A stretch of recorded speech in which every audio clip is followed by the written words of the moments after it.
I'd like to call this September 6th Town Council work session to order. Welcome y'all. And Ms. McKagan, do a roll call, please. Mrs. Amos, Here. Mr. Reed, Here. Mr. Dwyer, Here. Mr. Parrott, Here. Mr. Yolen, Here. Mr. Hunter, Here. Mr. Hardy. Here.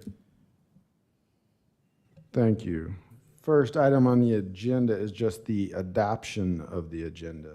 Do I hear a motion to adopt the agenda as presented? I'll make a motion, we adopt the agenda as presented. Second. Motion and second. All in favor? Aye. Those opposed? Ayes have it. Do we have any declaration of personal interest to declare concerning the agenda items on today's docket? Not hearing any, we'll move right into the next item, which is the finance report by Ms. Julie Moore. Good evening. You have the July reports and charts in front of you, and this is the first month of the new budget year.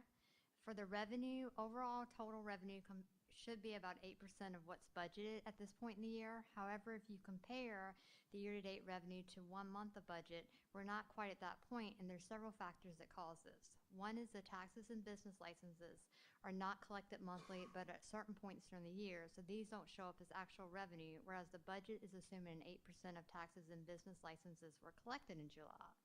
For street maintenance fund, we only receive these payments quarterly, and we will not receive the first payment until September. And the water and sewer fund is down compared to the budget because we keyed in ARPA revenue for fiscal year 24, and we've not recognized any ARPA revenue so far this year.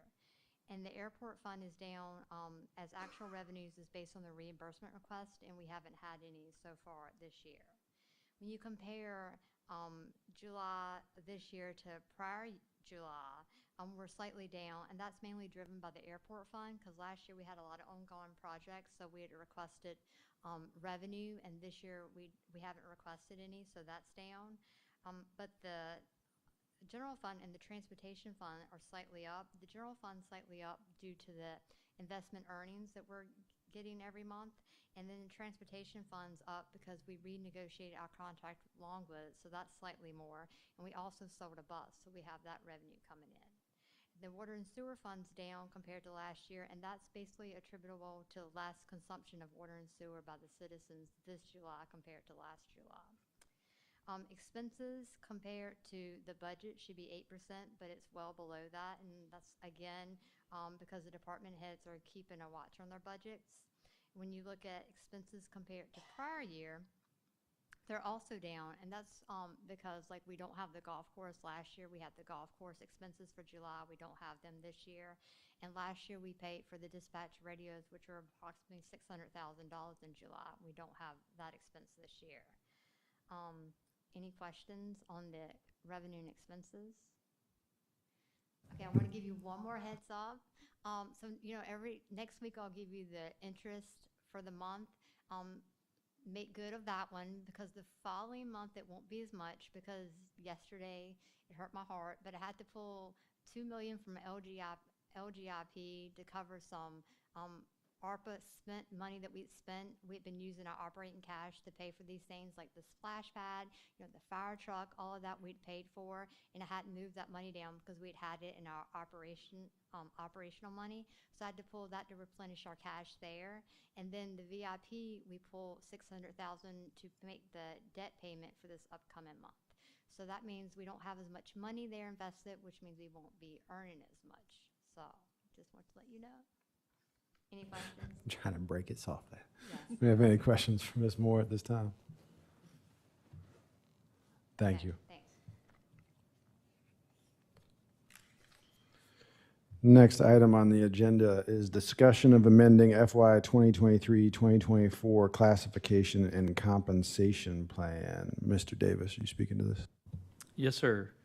I sent an email about a month or so ago talking about some items, and one of the items being from our discussions previously of sharing the building official position on certain days from Prince Edward County.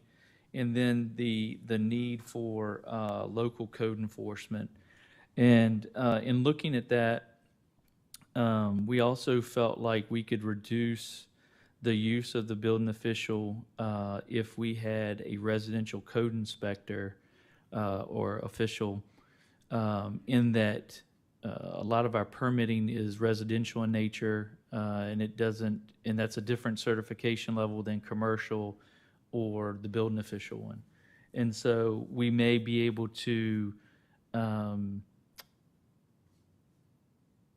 get someone to apply for the residential inspector position, and we tie that into our local ordinances for enforcement of nuisances, tall grass, trash cans, some of those other things we're going to talk about this evening, and that they would do those things as well as the residential permitting.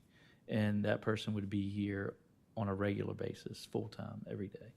And that should help with that process working out better, and that we don't have, since we're still short, also from a director position with Ashley pulling multiple duties. And I think that would be our best way to move forward. So in order to do that, no one said no in my iteration that I sent you, but in order for me to do that, it actually has to be classified in our class and compensation plan. And so I would bring a resolution to you next week at that meeting to amend the existing one that we adopted for FY24. I'm open for any questions or comments. Are you going to spell out the certifications that they need, or whatever's required to us, or are you just going to do it and go on after we give you our blessings? Well, I mean, the qualifications are spelled out in the Virginia Uniform Statewide Building Code. So to be a residential inspector, a combination inspector, you have to have mechanical, plumbing, electrical, and construction for residential inspections. Then there's other classes for the commercial of those. Then there's plan review, and then there's one for being a building official. So the commercial, plan review, and building official, we would still rely on Philip from the county, but we would be able to do the other through this inspector, and additionally, local code enforcement. Do you think, with the possibility of the local code enforcement guy, that maybe we could groom them towards being the commercial inspector?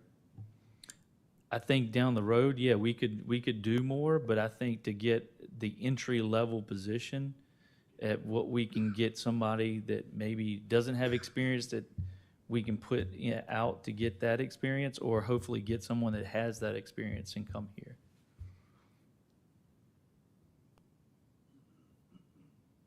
Thank you. Do you have any other questions for Mr. Davis on the? Yeah, it's been an ongoing discussion. Sounds like we're good to roll for next week. Thank you. Next item on the agenda is the overview of ordinances for automobile graveyards, repair shops, and abandoned vehicles. Mr. Davis. So, code enforcement, great lead into from that position to some other conversations that I've had some council members give staff and myself, and the public as well, places that question automobile repair shops, or areas that may not have the storage of those vehicles properly done. And so I just wanted to kind of send you what we work with, as far as from a standpoint of what's an automobile graveyard, what is auto repair shop, and what is in the code today, when you're looking at those places and hearing or looking from others. Some of those, so some of this, I'll go in order of what's in your packet. The first one is junkyards and automobile graveyards. We only really truly have one of those that I know of that classify as a graveyard, which means it's there to die and be crushed up and sold for metal and all of that. And so that is enclosed. It meets those requirements. And so that's what I would constitute as an automobile graveyard. This is, obviously you can tell this has been on the books quite a while. So, this is for open discussion. Stop me whenever, and if you have questions or whatnot, I can try to answer them.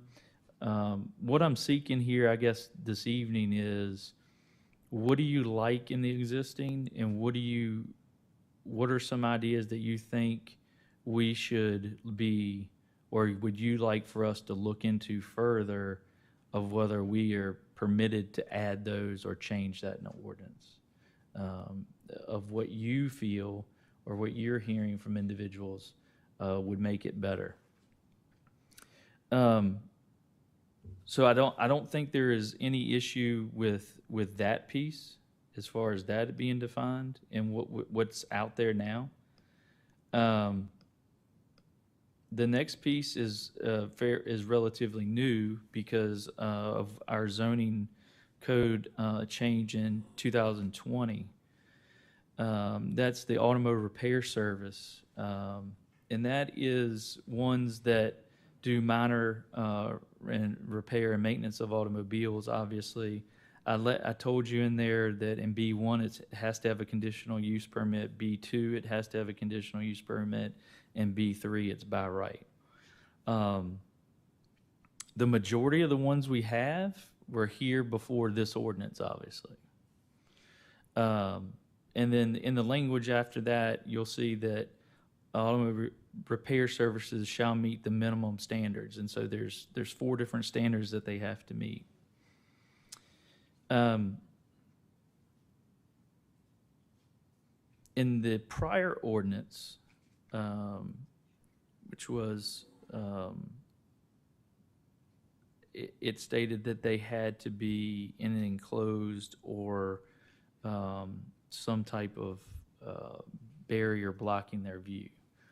Now, they did not have to come into compliance, but if that's something that you're looking for, because this one doesn't have anything like that, it says all vehicles stored on the premises in excess of 72 hours shall be placed in a storage yard. Doesn't describe what that storage yard has to look like. We can add that to it. The other piece is, how do we know? We've had some conversation, Ashley and I. How do we know it's been 72 hours that it's been there? From a zoning standpoint of, we're not going to ride by there every day to make sure that it's been 72 hours before it needs to be moved, or which one it is. That's an issue for us from a standpoint of being able to guarantee that that's one that's been there, it needs to be moved. So with this one, we could look at amending this to having some type of storage, whether it's with not a fence, but all of these vehicles have to be behind the front line of the building. But I'll tell you, some of the businesses don't have much room past the front line of the building. And so, that's what I want you all to think about when we start talking about these businesses. How do we resolve the issue of existing and future? Because it also says that the area for the storage has to be 10 feet from the public road right of way. Do we want it further than that? Like I said, behind the front plane of the structure that the business is in? Do we want some type of fence to block that as well, where these are going to be stored? And I'm not talking about the ones that are just sitting there for repair. We're talking about the ones that you can tell are damaged. The ones that got weeds growing And, around them. and so we need to, address that, because then that's becoming an automobile graveyard at that point, which is not what a automotive repair service is. So we can start treating it to where that's in violation because of it not being a graveyard. So I think there's some different avenues that we can look at this. The question is, do you want any changes to this ordinance to address the vehicles that are there over a period of time? Or is it just the ones that look like junk? Well, I'll say right now, it's taking 2 to 4 months for repairs on at body shops because of everything. So there are gonna be cars that are sitting there for a while, and they may have some weeds growing around them because they just can't get parts or whatever. But, there's that. One question I have is the ones that are currently here, they don't have to change or because they're grandfathered in, or do they have to change because the zoning has changed? That's my question. So an existing business would not have to meet the current. Now, if they made any changes, they would. I mean, the only thing that's different is none of them should be sitting out there that look like they should be in an automobile graveyard, obviously, unless they've been in an accident. But typically, they're not going to be that messed up that if they're there to be repaired. But In I our mean, body shop situation, most of those vehicles that are total losses are removed within 30 days maximum. Yes. Simply because the insurance companies won't allow them to be sitting there, storage fees being incurred the entire time, whereas your automobile shops are a little bit different case scenario in the fact that there's numerous vehicles disabled sitting around that aren't going to be moved anytime soon. On a separate avenue there, I'm thinking about, this fencing. If put something behind a fence, that's all fine and good, but if the fence is not any better looking than the vehicles, then we've got a problem. there's that as well. Yeah, I mean, if we could, I don't know if it could be incorporated into what's the expectation of what fencing would look like for this, or,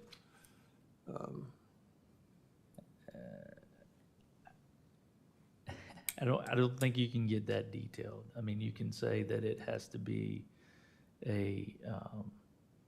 to where that you can't see through the fence, but you can't tell them how to construct it or properly. could we at least say it must be maintained or something along? We can look at that. I think you'll find that a lot of the places that we're referring to have vehicles sitting out so far up close to the road that are not being moved that it actually infringes upon the line of sight coming in and out of the repair shops, which is, in my mind, is a safety factor. I'm not sure how we can go about it legally as far as to try to curb vehicles sitting around for months and months and years. But I do think that there should be something of a time limit of how long a vehicle can stay before it has to be removed completely, in my mind. Now, whether or not we can do that or not, I don't know. Is it possible just to send a letter to what we consider to be a blight to these owners, just to see what happens? It's a start. It is, except if we don't have anything to go back on. The letter can say that we're considering looking into changing the ordinance. So they can either do their own work, or we have to come back and we have to enforce something else. Yeah, we can look at putting that in the letter, but mine was more of saying the ones that I think we're talking about could potentially meet the point of the graveyard issue, that they're too far gone. The other is, though, the ones that are going to be there for a while for repair, more than 72 hours, but they're fixable. Do we want to say that they need to be in a certain point of the lot, or other than the 10-foot, and you're fine with that from the right of way. But that goes back to what you said before. If they don't have the room, then what do? This would be for any new, I mean, the existing, we wouldn't be able to with that. Yeah, new ones, I could see that. The only thing I think about in the fencing is if it's fenced in and it's not shut and locked and closed, you know, the stuff that gets stolen off of auto shops lots, it would blow your mind now that I hear about through what I do. Not saying not to, you know, change it. I'm just want everybody to be aware of all the different things that are possible.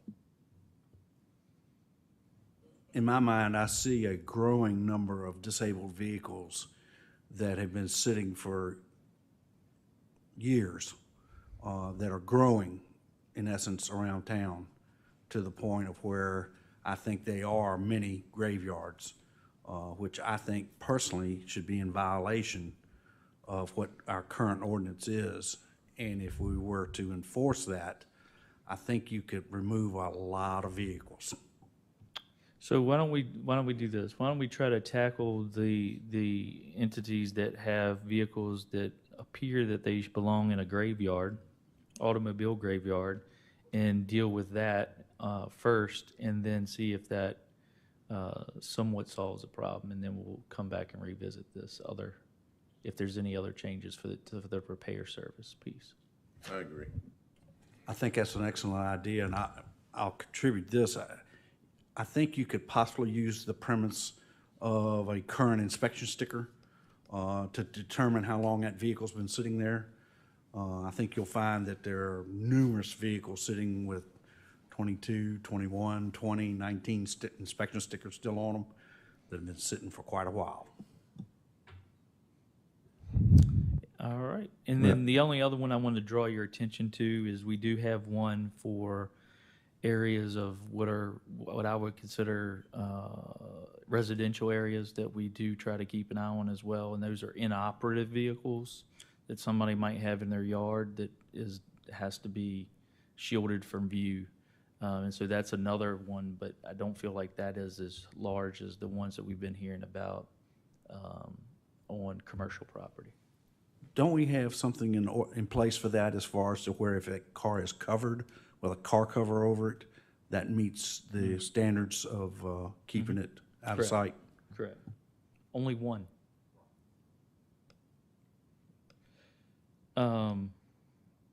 All right, so we'll move forward with looking at those that should be in a graveyard. So move forward with addressing the current issue, because as anything changing zoning, you're not We'll hold affecting up. the current Correct. issues.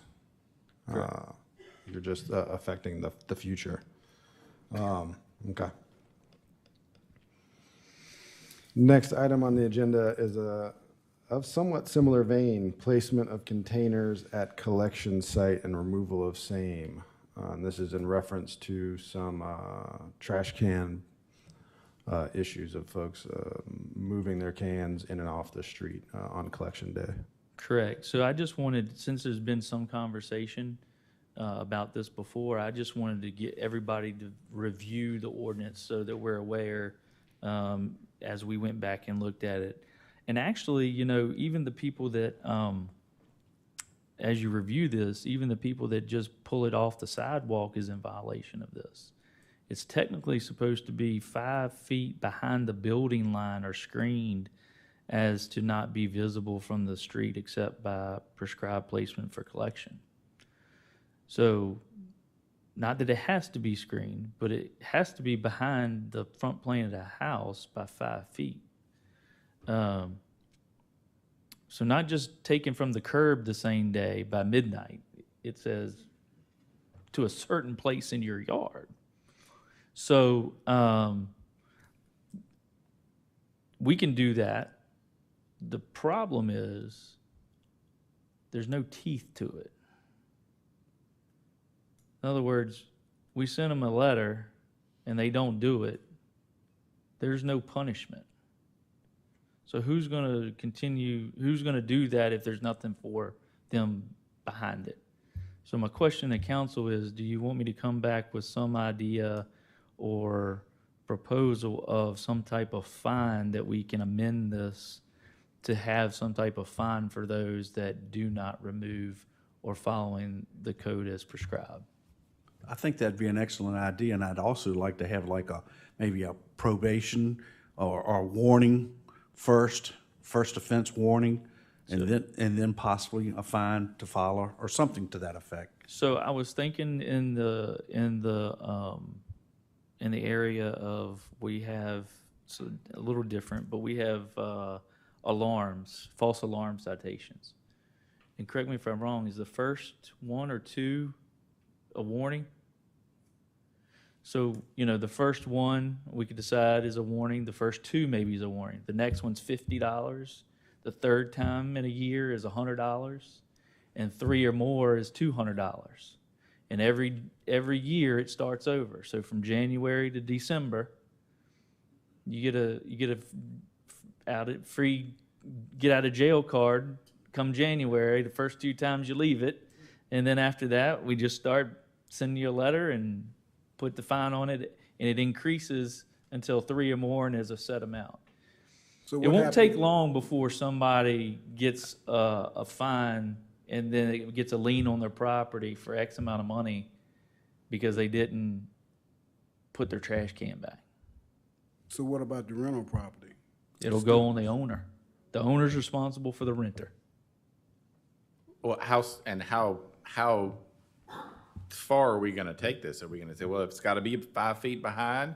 Or are we gonna say, well, I mean, I'm just saying, cause I'll be getting that letter. So that's And what- along with a lot of other people, because it's not, it's, If you don't, I would suggest, if you don't want it to be, if you want it just behind the plane of the house, then we take out the 5 feet. We need to amend it. well, But if we're gonna enforce the code against these trash cans, 5 feet behind the plane of the house. right, and is it just a handful of people that are leaving it out by the road that we're having issue with, or is it? No, quite. Is it a lot?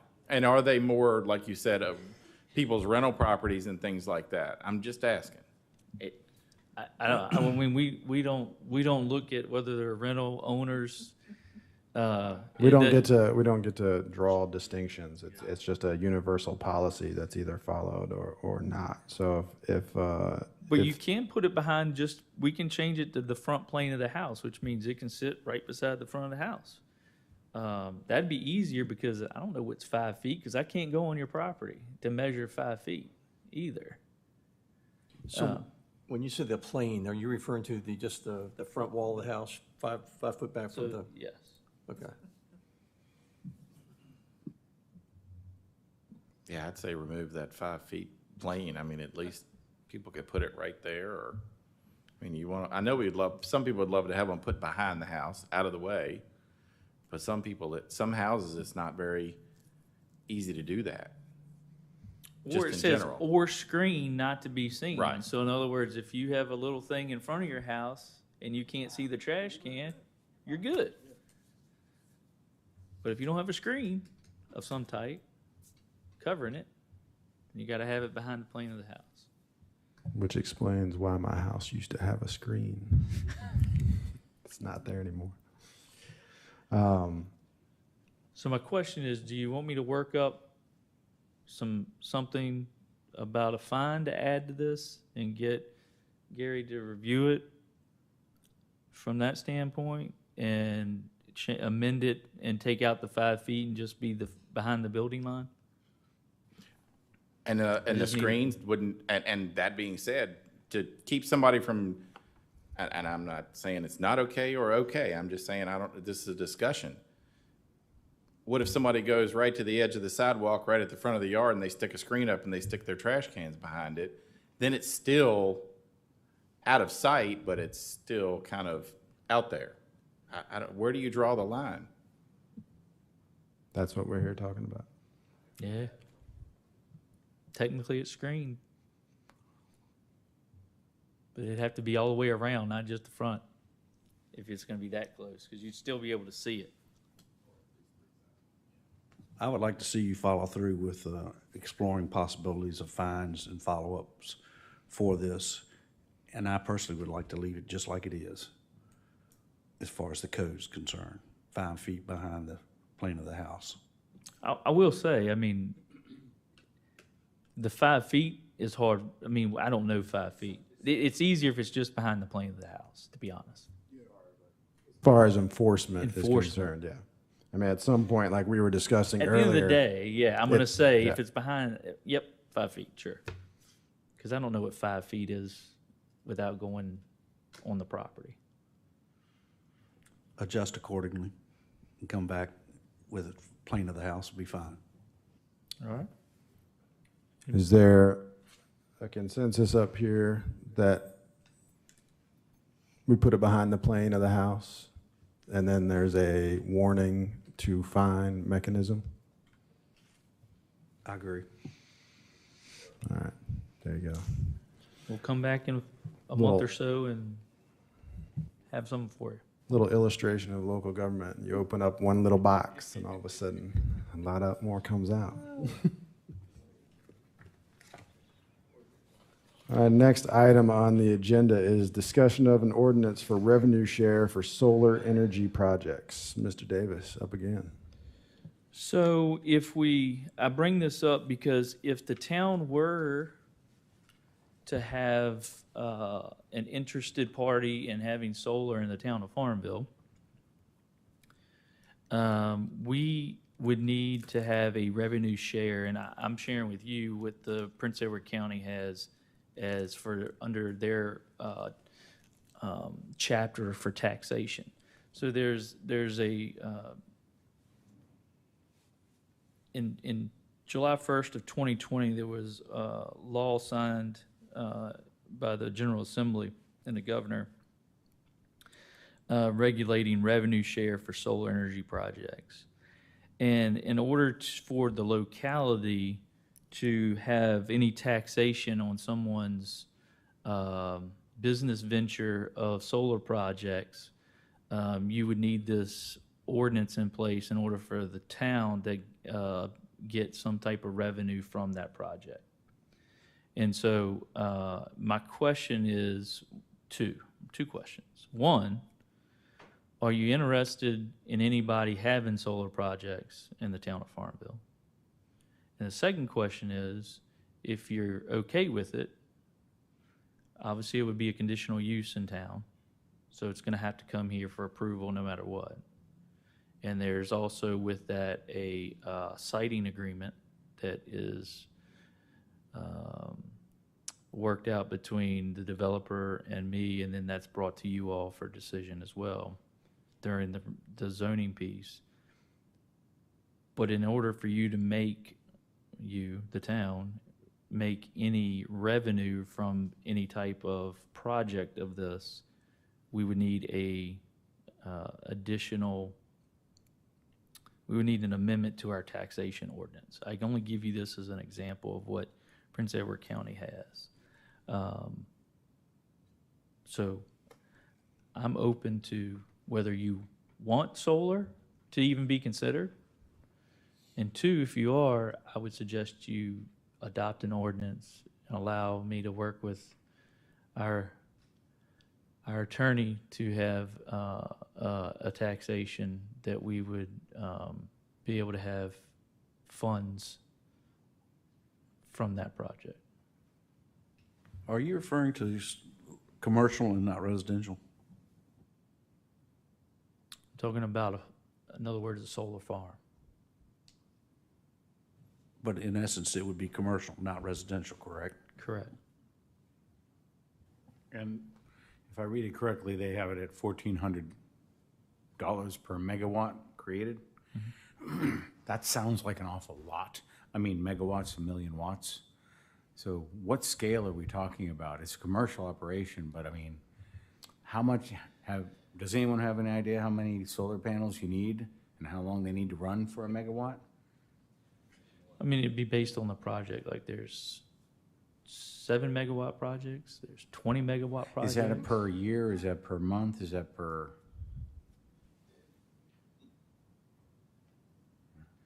For this ordinance, I don't know. I'm just giving you, this is just an example, but we would bring one back to you with all those details. Awesome. It's just an option of whether or not we're interested in the Oh, potential in taxing it, right? One, do you even want it? Right. Two, if you do, then I suggest you tax it. Yep. I'm interested. Tax it. I mean, I think that being open to opportunity is probably wise. Whether or not you decide to seize upon that opportunity at the moment is up to the council's discretion, but at least leaving the door open is probably good. And the key is, I mean, the only way this can happen in the town limits is it has to be a conditional use permit. So you don't ever have to approve a project, but if you don't have this, you're not going to make money off the project. And wouldn't hurt to have it in place now in case town borders expanded and there was space for Or it. the existing borders Yeah. could potentially have a project. There's a few spaces. Yeah.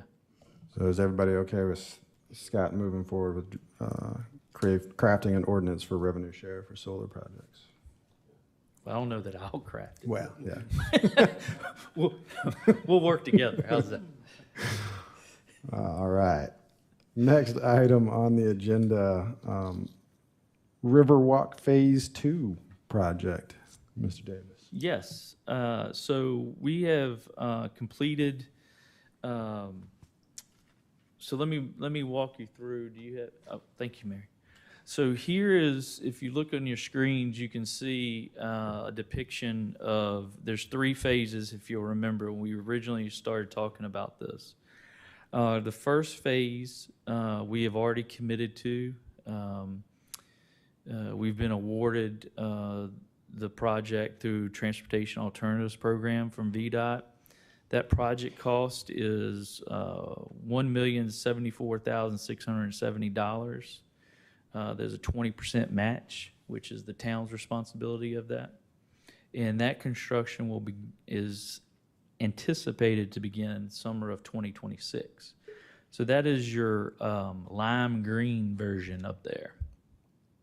So these transportation alternative programs, remember, you have to have, these spots have to, one of the requirements is they have to tie in and to provide a trail, recreation, and tie corridors together for you to actually get funded. If you go back and remember, I know it's been a while, it's been about probably 2021 when we last talked about this, and we got the grant and awarded.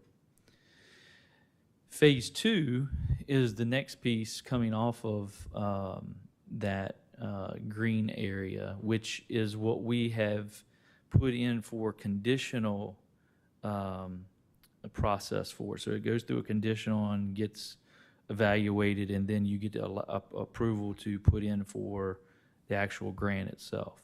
So we're at that point, and that's what this resolution is for, is to say that we want to move forward in putting in and being reviewed for the grant. The next phase is estimated cost is $3,568,383.80. So our 20% match, or local share, I should say, it's not a match, it's a share of that, is $713,776.60. And that portion is the TAN, which you'll see a little blue area, which is a boardwalk that goes over some wetlands in the Riverside Park, and it'll continue and it will end at behind Building 8 at Greenfront Furniture. So, like I said, the pre-application was screened. We're ready to move forward with full application, and that's what this resolution is for that tan area. And then you'll begin to see that it does turn blue, and those are, that orange is piers, because it will be elevated, have to be elevated in that area because of the contour of the land. And then there'll be some more boardwalk, and there's probably some wetlands in that area as well. The third phase will probably be the most expensive one, believe it or not. higher than 3 million, because the majority of that from that point forward will all be raised, because that goes along the river, behind Charlie's, behind the tasting room, and up and connects to the High Bridge Trail. So what is on the green section that is phase one, but also the tan section not including the raised part, describe the surface to me. I can't remember. It will be some type of paved surface, because it does flood. A permanent surface, doesn't require any maintenance. Correct. Well, no, all of them will have maintenance, whether it's But concrete or something similar. correct. In the first phase, if you notice, it goes and has access to the river, which is the Blue Way. So it'll have a connection to where people already take out their kayaks or canoes, but this will be a method that somebody can travel that way as well. So just wanted to give you a recap, what we talked about, where we are, where we still got to go. And if you ask me when the construction, if we're awarded for phase 2 would be, I would probably tell you 2030.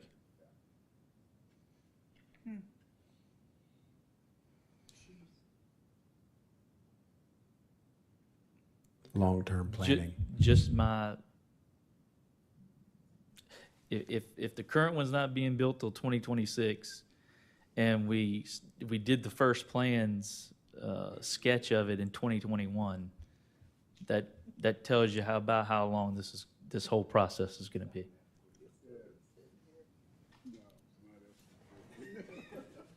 So I will bring this back next week as well, but I just wanted to give you a overview of what it is and how we've been committed to this project.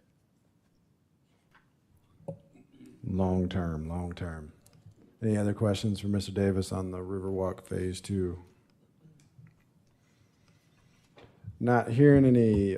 Next item is PSAP Staffing Recognition Grant, and I believe we get, do we get Chief Ellington on this, and Communications Manager Crystal Barton.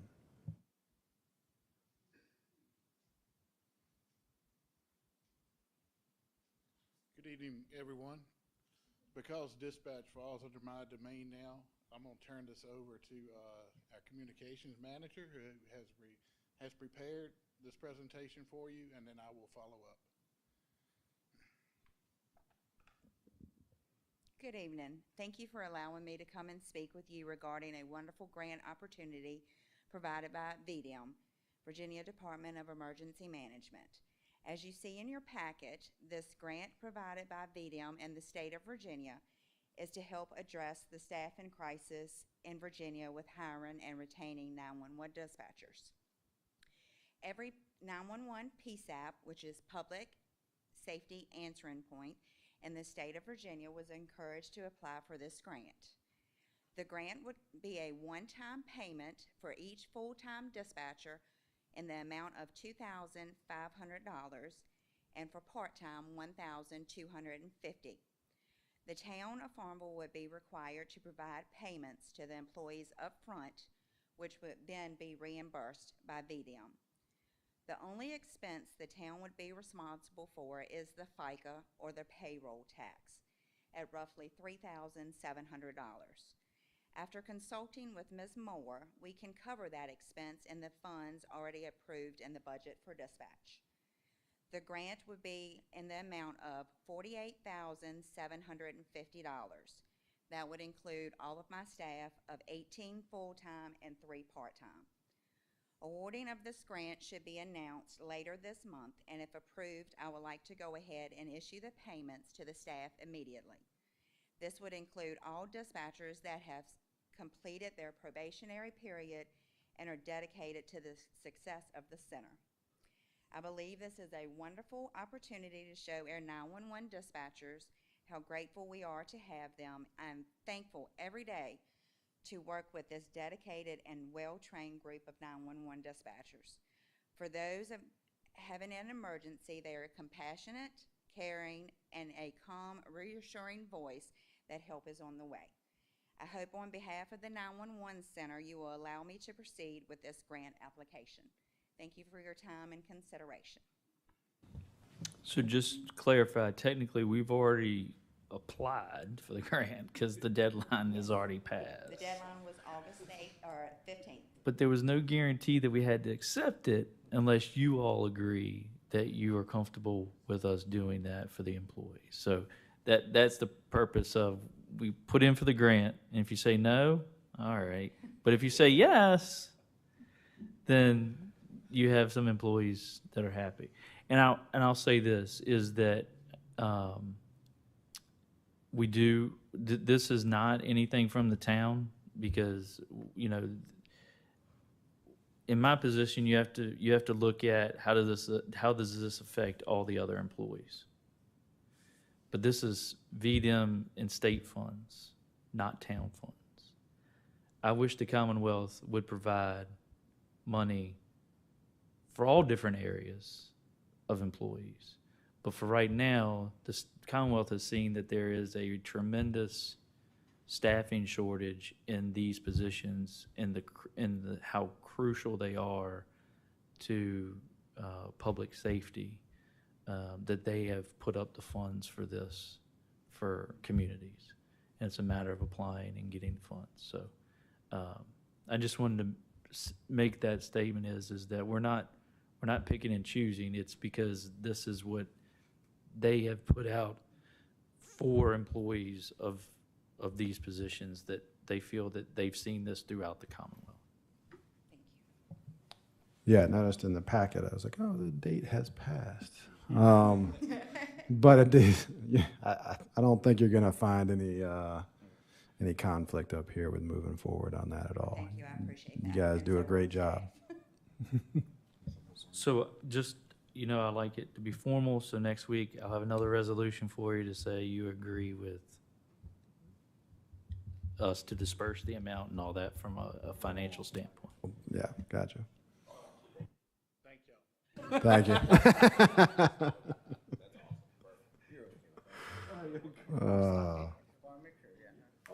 All right, next item on the agenda is the town manager's report. Mr. Davis. I'll have more for you next week. Figure as much. Do we have any comments from council at this time? I'd just like to thank everyone for their thoughts, cards, calls in reference to the passing of my father last month. It was greatly appreciated. Absolutely. Next item is a closed session. We'll go into closed session for discussion of performance of the town manager and come out of closed session. I don't know that we'll have any actionable items at that time, but Mr. Hardy, will you read us in, please? Mr. Mayor, I move that the Farmville Town Council convene in closed meeting pursuant to the Code of Virginia in accordance with the provisions of paragraph A1 of section 2.2-3711 for the discussion of performance of the town manager. Second. Motion and second. Can I have a roll call vote, please? Mr. Reed, Yes. Mr. Dwyer, Yes. Mr. Parrott, Yes. Mr. Yolen, Yes. Mr. Hunter, Yes. Mr. Hardy, Yes. Mrs. Amos. Yes. Thank you. We'll go into closed session and see you on the other side. Thank you.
All right, Mr. Hardy, will you read us out of closed session, please? Whereas the Farmville Town Council has convened a closed meeting on this date pursuant to an affirmative recorded vote and in accordance with the provisions of the Virginia Freedom of Information Act, and whereas Section 2.2-3712 of the Code of Virginia requires certification by the Farmville Town Council that such closed meeting was conducted in conformity with Virginia law. Now therefore be it resolved that the Farmville Town Council hereby certifies that, to the best of each member's knowledge, only public business matters lawfully exempted from open meeting requirements by Virginia law were discussed in the closed meeting to which this certification resolution applies, and only such public business matters as were identified in the motion convening the closed meeting were heard, discussed, or considered by the Farmville Town Council. Second. Motion and second. Can we have a roll call, please? Mr. Dwyer, Yes. Mr. Parrott, Yes. Mr. Yolen, Yes. Mr. Hunter, Yes. Mr. Hardy, Yes. Mrs. Amos, Yes. Mr. Reed. Yes. Thank you. Do we have a motion for the floor coming out of closed session? Mr. Mayor, I'd like to make a motion that, effective October the 1st, that we give our town manager a raise of $150,000. Increase the salary too. Increase his salary, I'm sorry. Second. You notice who made the motion? Yeah. Take note here. All over. All right, we got to vote. So, yes, we got a motion on the floor to increase town manager's salary effective October 1st to $150,000. Ms. McKay, can we do a roll call, please? Mr. Parrott, Yes. Mr. Yolen, Yes. Mr. Hunter, Yes. Mr. Hardy, Yes. Mrs. Amos, Yes. Mr. Reed, Yes. Mr. Dwyer. On unanimous vote, the motion's passed. There you go. Stick around for a little bit.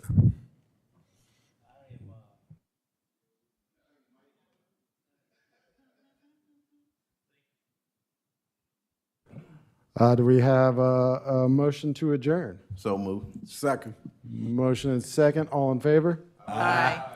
Ayes have it. Thank you.